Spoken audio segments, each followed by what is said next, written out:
Thanks for tuning in to the Women's Vibrancy Code, a podcast dedicated to helping women move from exhausted to energized, balance their hormones, and feeling turned on by their life, their lover, and themselves. I'm your host, Maraya Brown. I'm a Yale and functional medicine trained women's health expert, midwife, mom, keynote speaker, and self-made entrepreneur. I'm the founder of my signature program, the Women's Vibrancy Code. So sit back, relax, and let's chat about your energy, hormones, libido, and embracing your feminine power. Oh, and you might want to have pen and paper to take some notes on some of these episodes.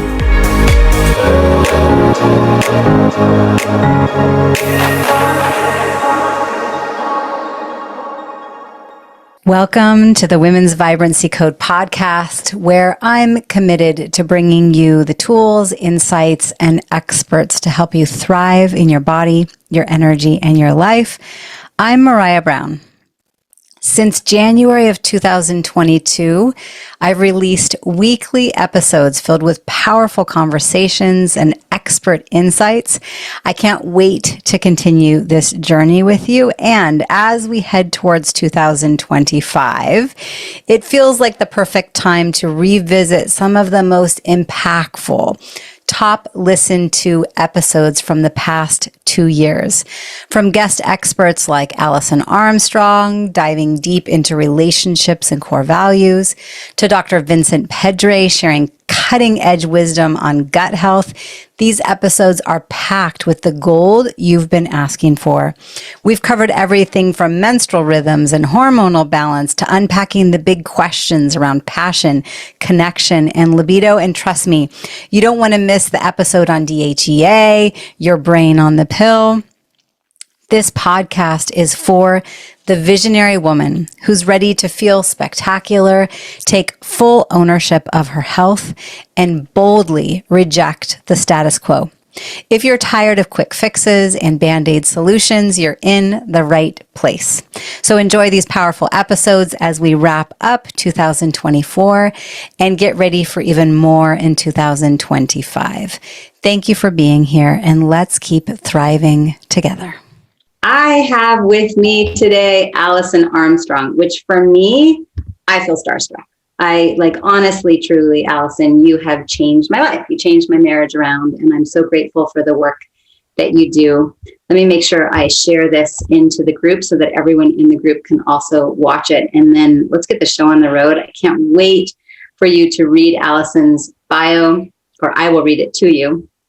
And for anyone who's watching this live, if you've read any of her books, or you've attended any of her workshops, go ahead and give a thumbs up down below, comment down below, and definitely share with us what was profound for you. What was life-changing? How was it life-changing?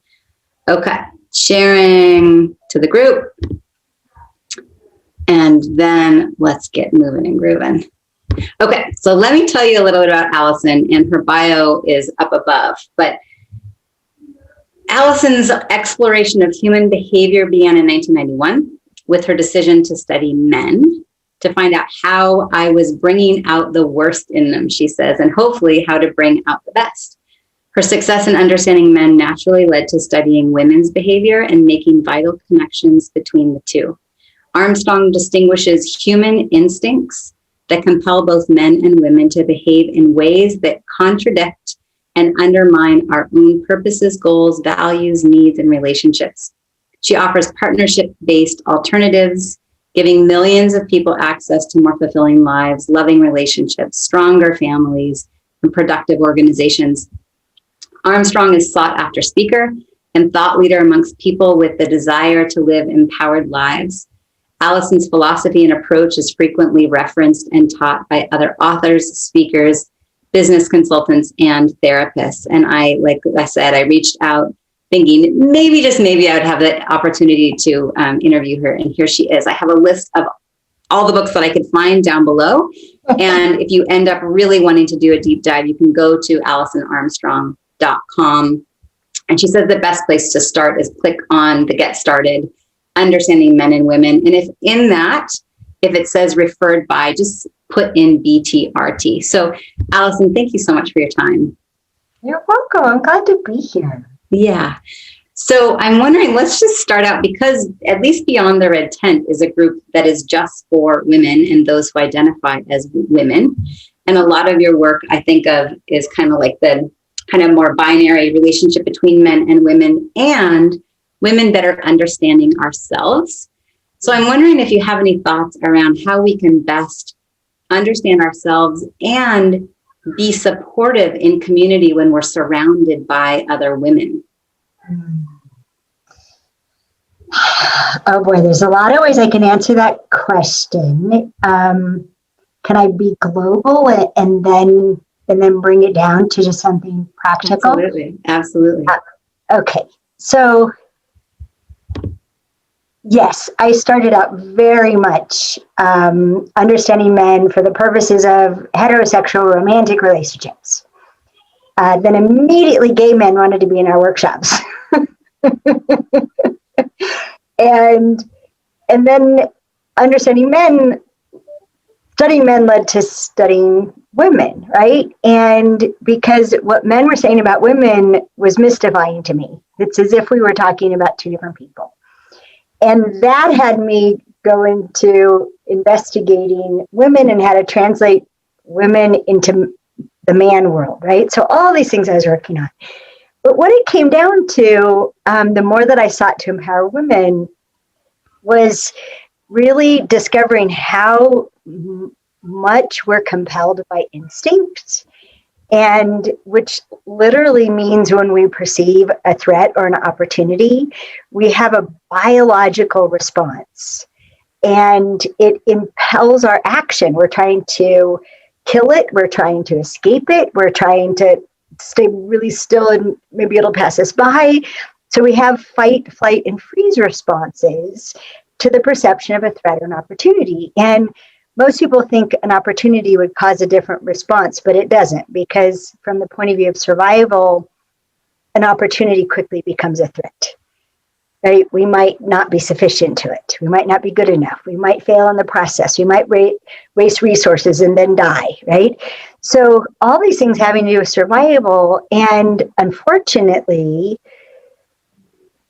besides having opposing instincts with men, like literally opposite instincts, the things we do antagonize them, they have them feel threatened, and the things that they do have us feel threatened. So we're like pinball machines going off at each other. So many of our instincts pit us against other women. And same thing for men, it'll pit men against men. But for us, there's like this,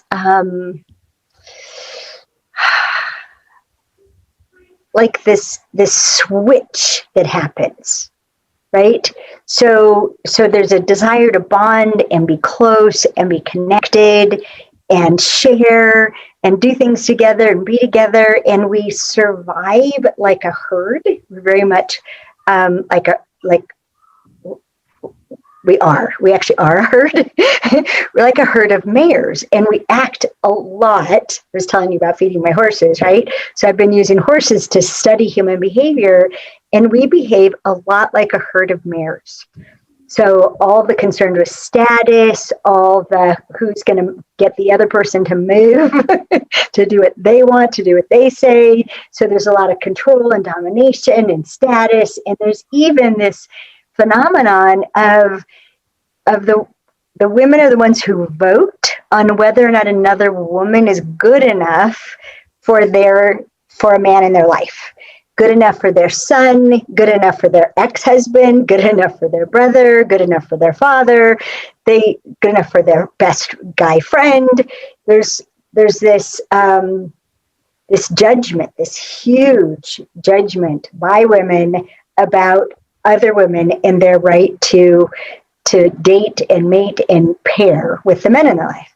And so much of what women are doing, both with men and women, is contorting ourselves to be pleasing, to avoid being displeasing, to avoid being ostracized, which is terrifying at just the core level, to be ostracized, to be disliked. And basically, years ago, I looked up the definition of competition. and competition. And I looked up survival, and survive means to outlive another. That's what survive means. Survival is inherently competitive. There has to be a loser by definition. And so much of how women are with each other, when survival depends on each other, we behave one way. And then when survival depends on something else, boom, instinctually, we just turn against each other so quickly. We will throw another woman under the bus. No! Can we stop evolution? No. Well, how come I bring it up is because awareness, right? A moment of awareness is your first chance to choose, your first chance to go from the limbic part of the brain up until the cerebral cortex, and then in the prefrontal cortex, executive override. So the impulse is to betray, the overhead is, no, I'm a woman of honor. I'm going to do the right thing no matter how I feel. I don't care how hurt I am by her.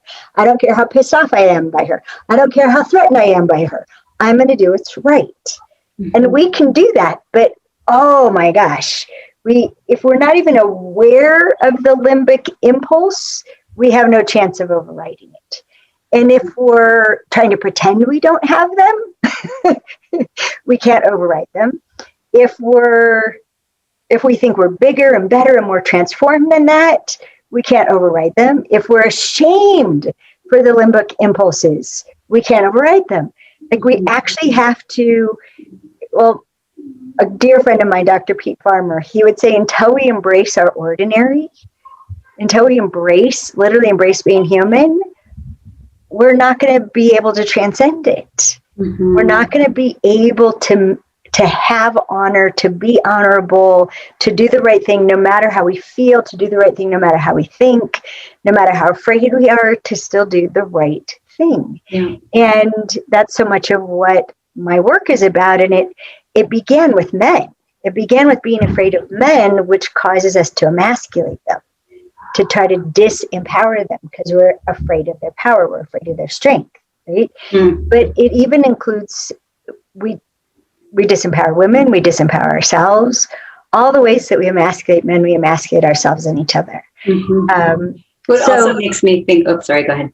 No, go ahead. Well, I'm just thinking like a woman during her chapter of PMS, mm-hmm. or if she's had a night of no sleep and she's postpartum, or a really stressful year where anxiety has been high.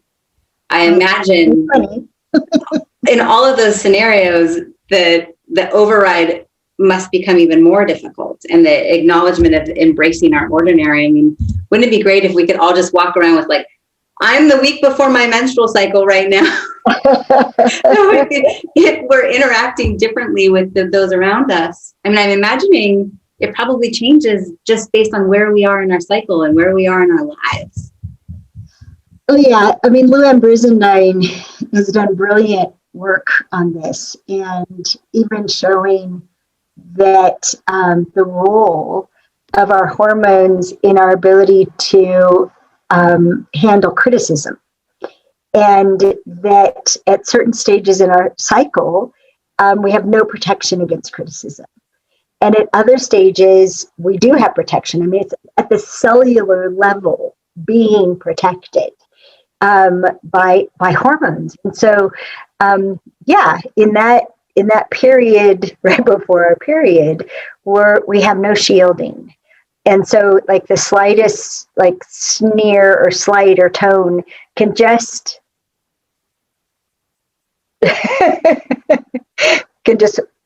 have us we're literally responding to terror. And some people respond to terror with a fight response, and you don't know that what they are is terrified because they're coming at you so hard and fast and strong, but they're afraid. Their reaction is fight. I'm a fighter. And that's my first response is fight.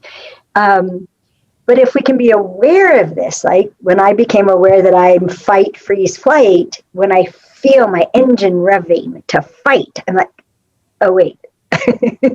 This is a perception of a threat. What is the threat here? There's like no wildebeest running after me. Yes. Who's the tiger?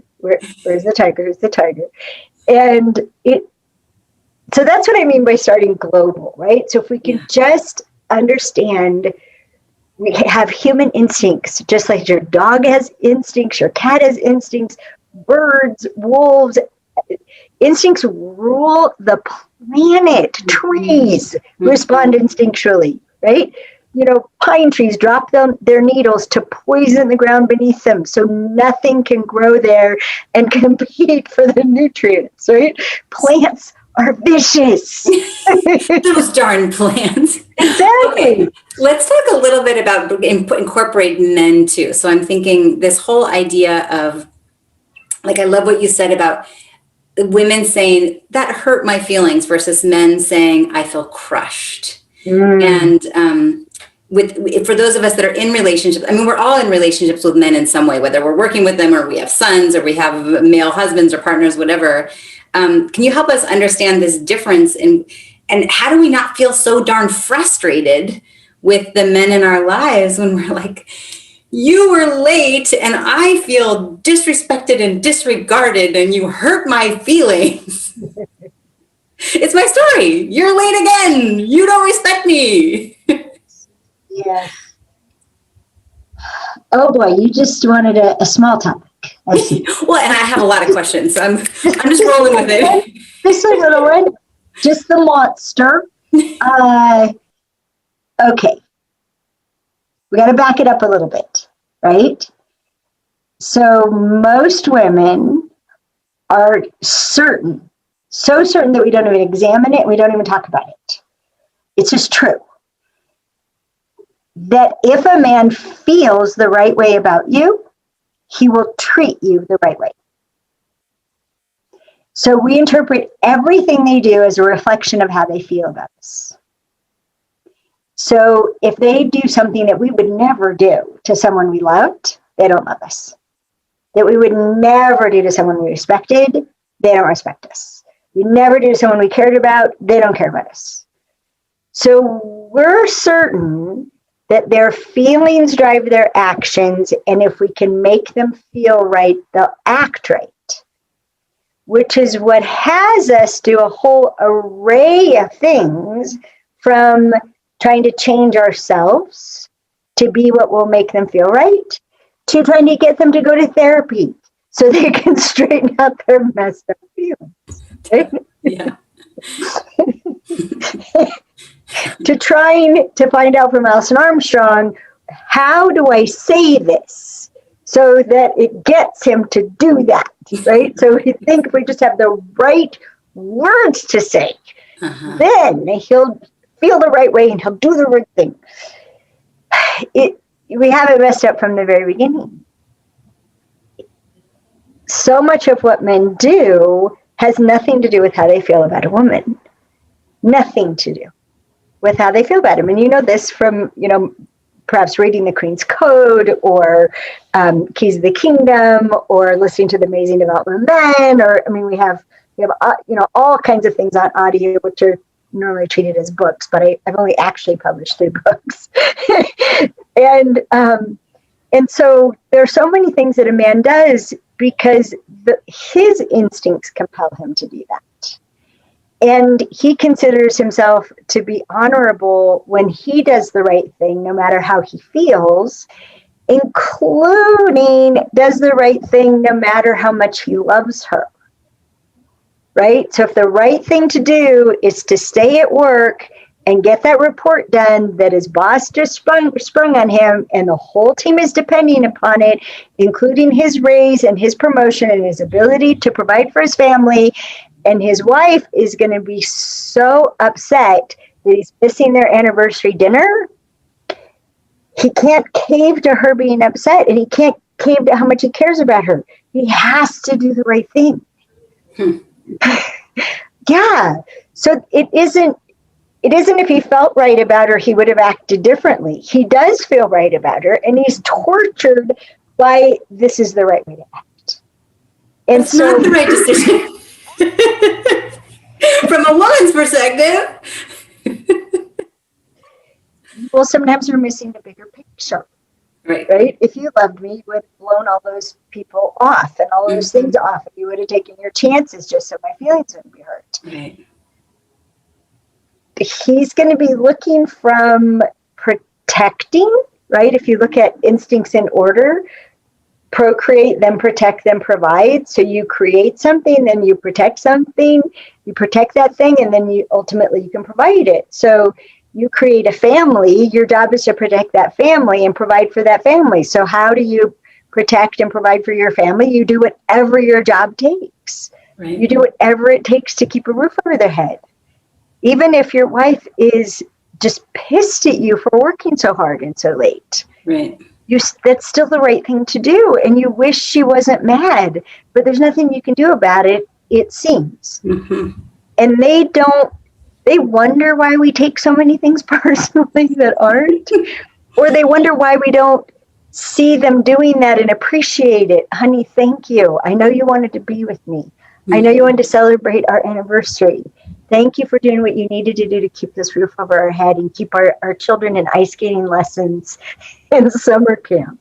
Thank you. Let's celebrate. Can we celebrate our anniversary this weekend? Right. You know, that to him would be like, I have the best partner in the world. She gets me. Right. She gets me. And so him being crushed, right?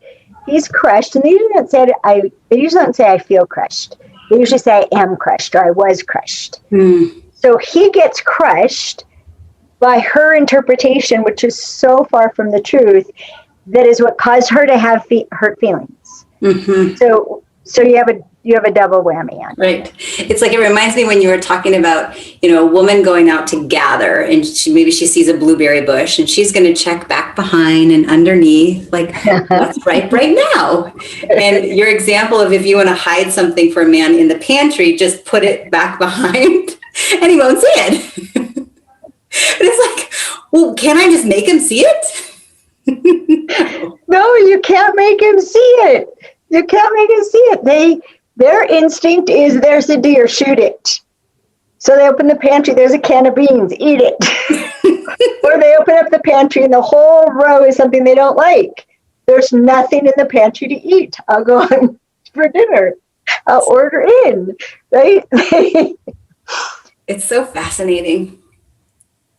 Yeah.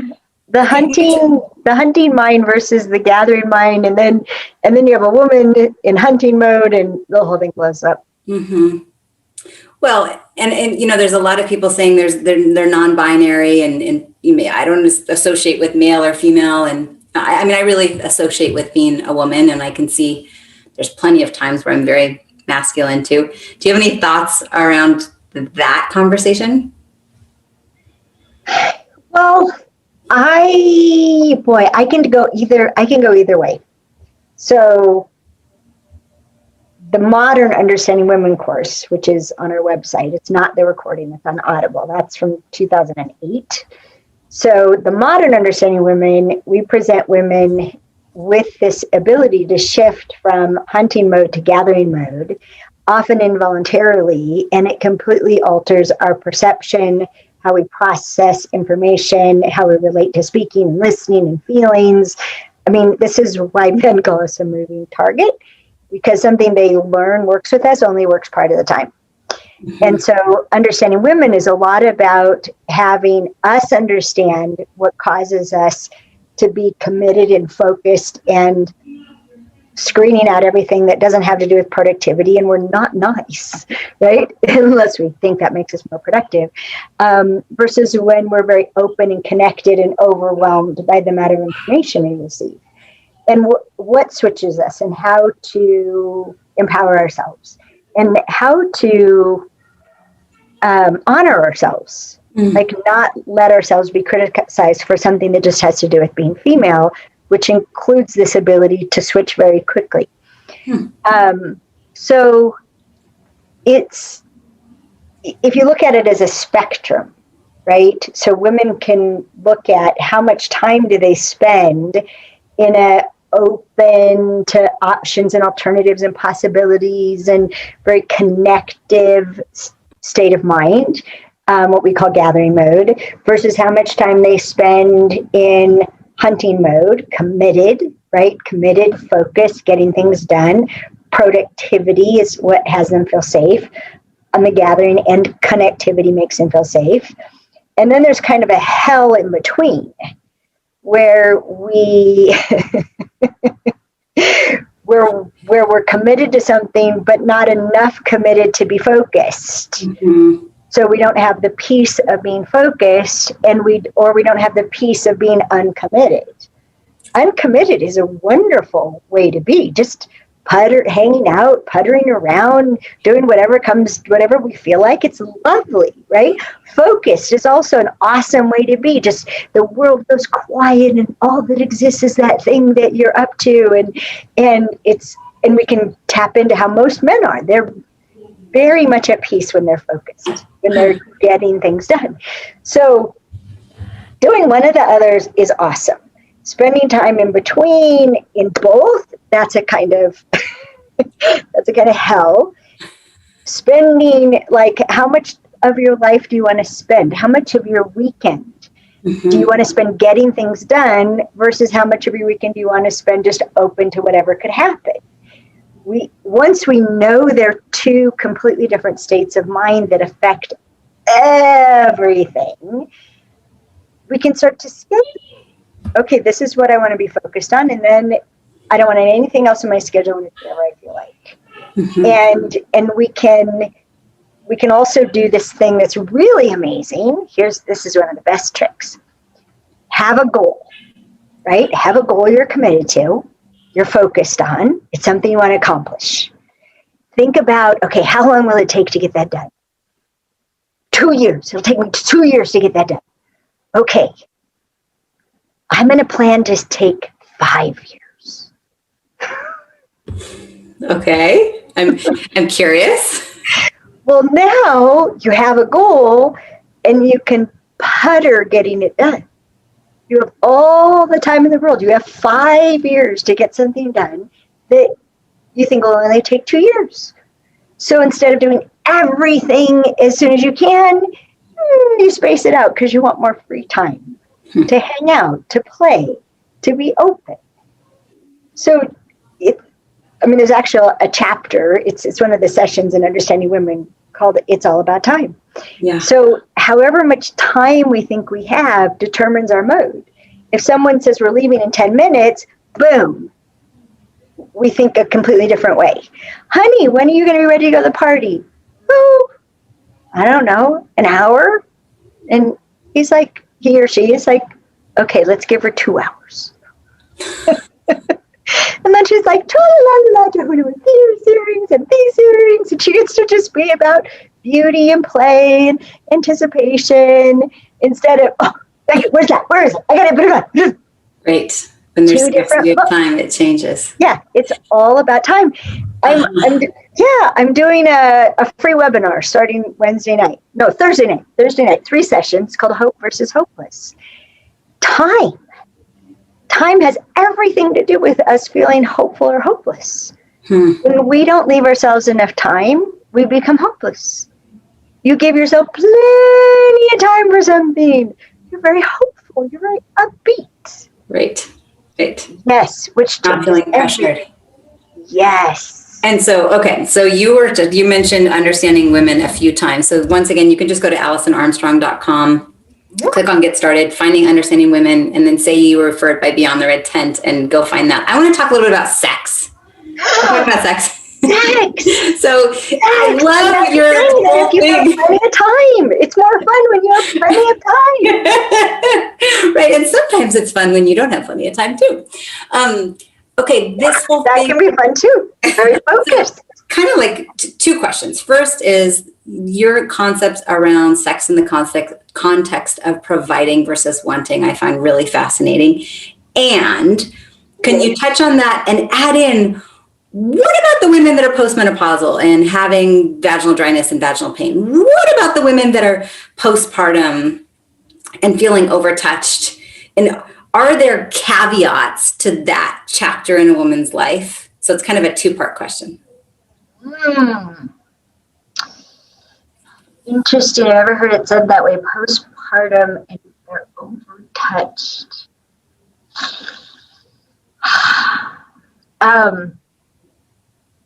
Yeah, there's about 6 weeks leeway postpartum where they've shown that a man's hormones are affected and reduce his sex drive for that amount of time, but then it's over.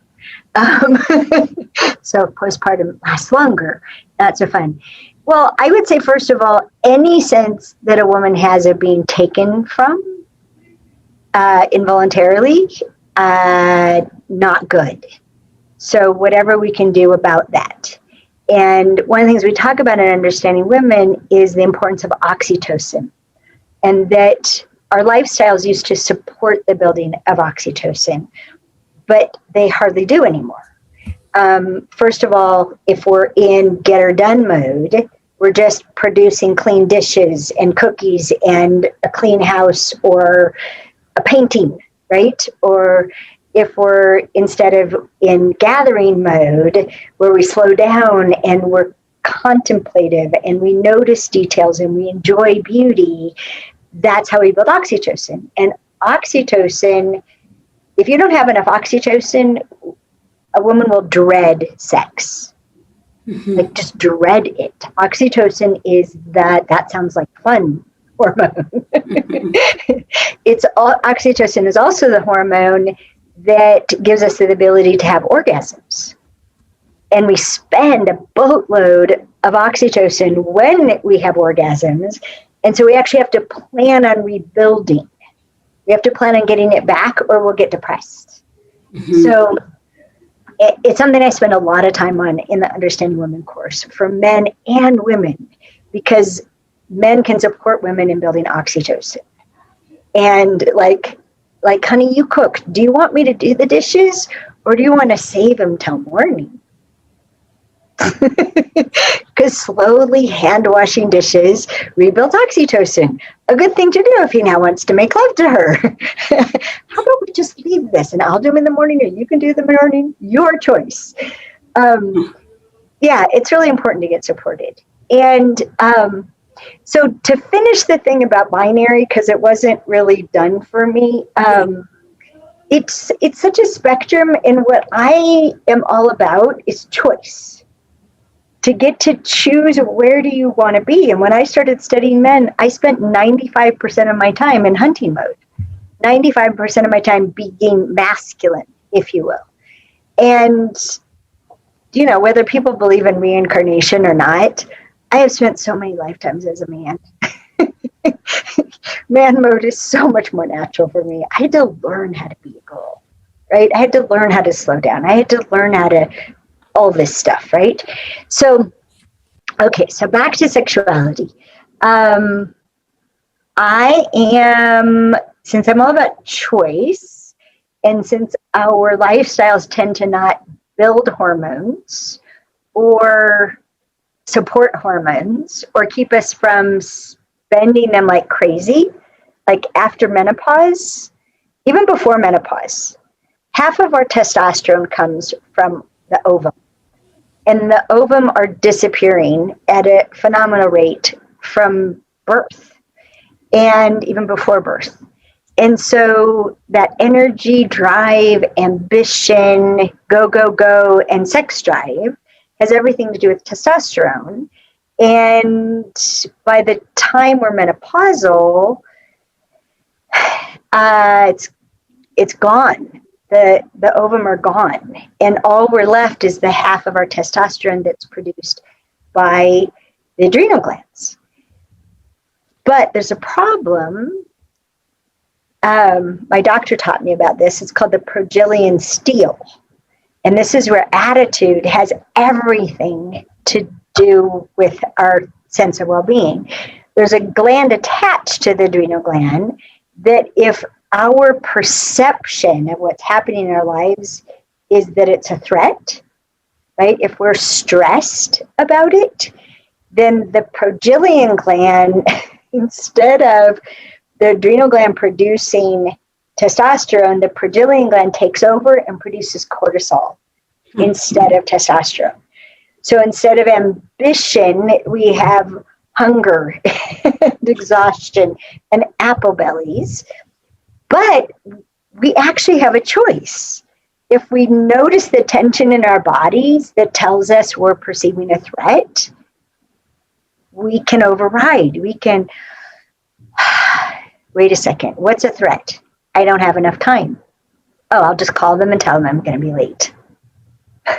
Oh. That's what just happened for me. I don't know if you saw me step away. There was like I did. You didn't pick up the kids. I'm not a call. Go get my children. Okay, I'm here. There's not enough time. I just figured you had a good reason. Because practice when no one's misbehaving, I figured, oh, there's something important. You must be doing something important. I'll just keep going. I'm multitasking. Yes. So how we perceive something affects how our bodies respond, and then how our bodies respond affects how we perceive things. Mm-hmm. So we actually need to create a partnership with our own instincts and our own hormones. And honestly, the thing that I did about it was when I found out that testosterone is responsible for short-term memory, and I was terrified of what was happening with my short-term memory, I started bioidentical hormones replacement therapy. So testosterone, progesterone, estradiol. I started that probably, 4-5 years ago. And when I got them tested, my hormones tested, my doctor was actually, she said, she's one of my graduates, and she said, the fact that you're still functioning is a testimonial to you practicing what you preach. Because I paid so much attention to creating that resilience, right?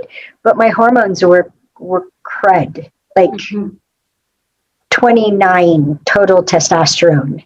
When a woman has a sense of well-being, somewhere between 120, 150, 180 total testosterone. Yeah. So you're talking about blood levels, I'm assuming. Yeah. Yeah. So actually on our website. Get a Dutch test. Okay, I'm listening. Yeah. Well, on our website, I have under community resources, which is in the hamburger, it'll at the bottom, it'll say Alison recommends. I'm going to put it at the top. On there, it'll say understanding your hormones. And my doctor actually has a web page dedicated to my people to explain how hormones affect us. And it gives us exactly what to get tested for by your doctor. And then it distinguishes between normal levels and what actually gives you a sense of well-being, because normal is bad. Our society, most first world societies, are in terrible shape hormonally. So normal is bad. Normal is not a happy person, male or female.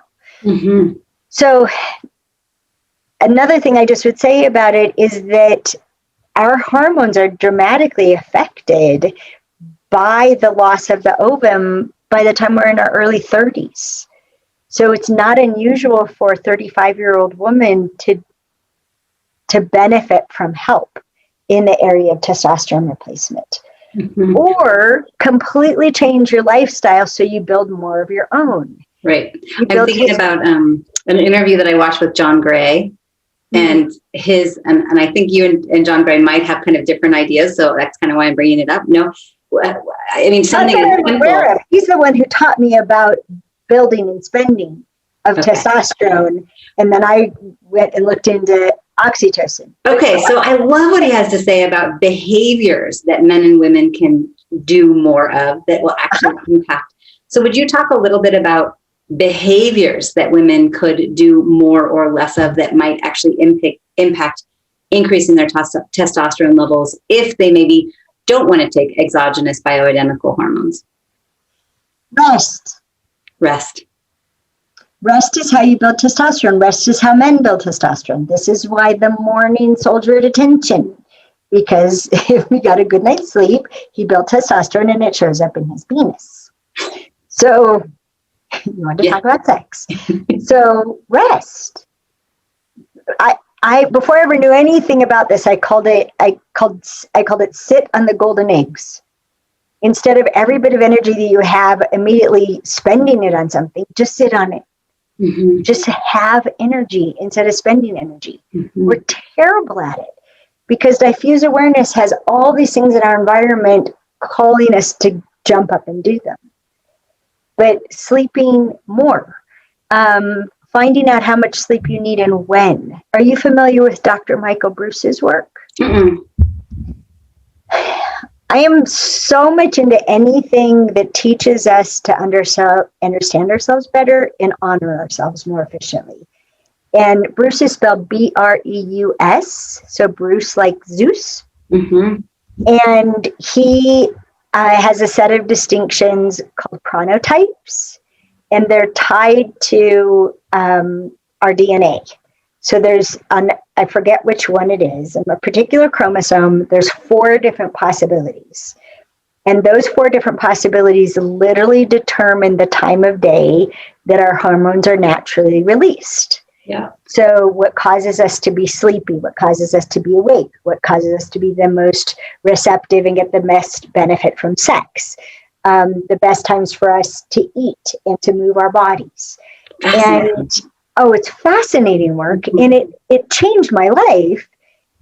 My husband discovered it, and he apologized to me so many times. It was very sweet, because he was the chronotype called lion, and which naturally wakes up bright and early before the sun's up.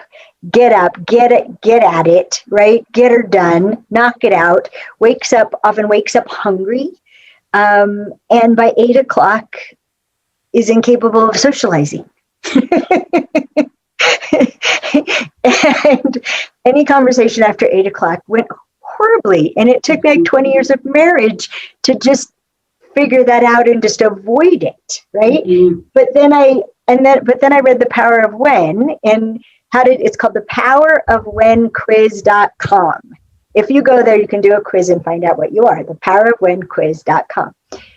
And I grew up with my parents calling me a sleepyhead. Mm-hmm. Get out of bed, sleepyhead.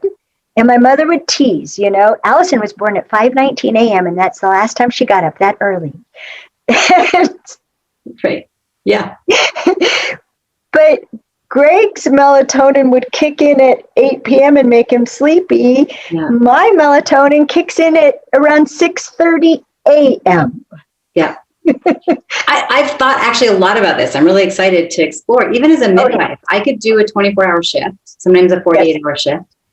And there's something so magical. If I can sleep from 3 a.m. to 6 a.m., just those 3 hours, I feel like I've slept 7, even 8. But if I'm awake during those hours, no matter if I've had 10 hours of sleep, I don't feel like I've had sleep. And there must be some genetic link. And I think so often I work with women that are tired. Mm-hmm. And so much of it just goes to, what is our normal circadian rhythm for us individually? Yes, that's his work. It's brilliant. Mm.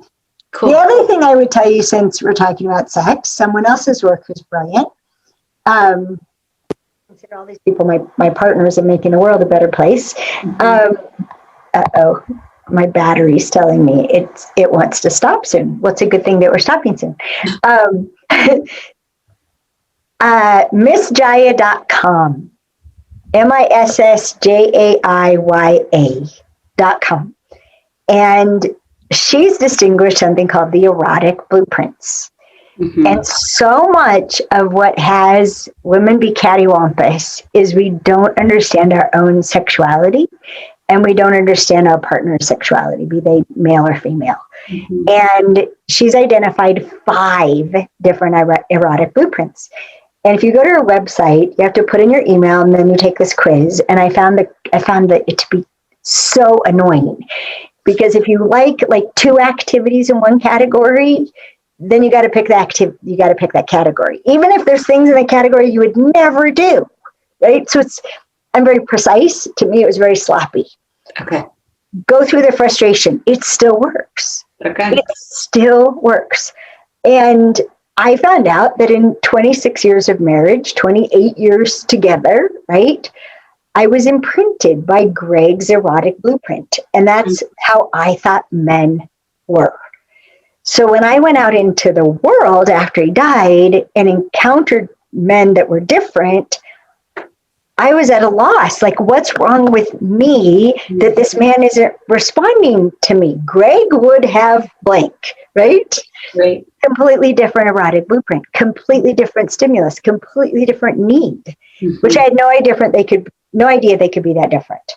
So again, this is all about empowerment, right? The red tent's about empowerment. So understanding men, understanding women is empowering, understanding your circadian rhythm is empowering, understanding your erotic blueprints is empowering.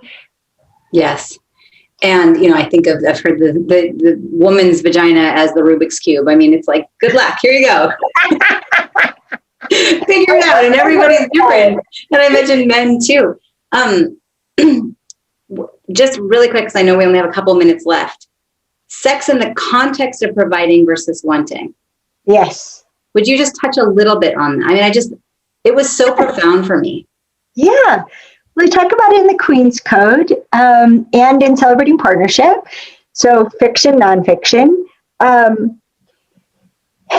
We think that we should want to have sex. And thank goodness women have the right to say no when we don't want to have sex. For a very long time, nobody cared whether we wanted to or not. So it's actually a good thing. However, in a partnership, what I would call a delicious sexual partnership, what causes us to want to have sex is too unreliable. Our lifestyles don't cause us to want to have sex. Our communication doesn't cause us to want to have sex. A lot of what we teach in Understanding Women is how to communicate and how for men to listen so that we want to have sex.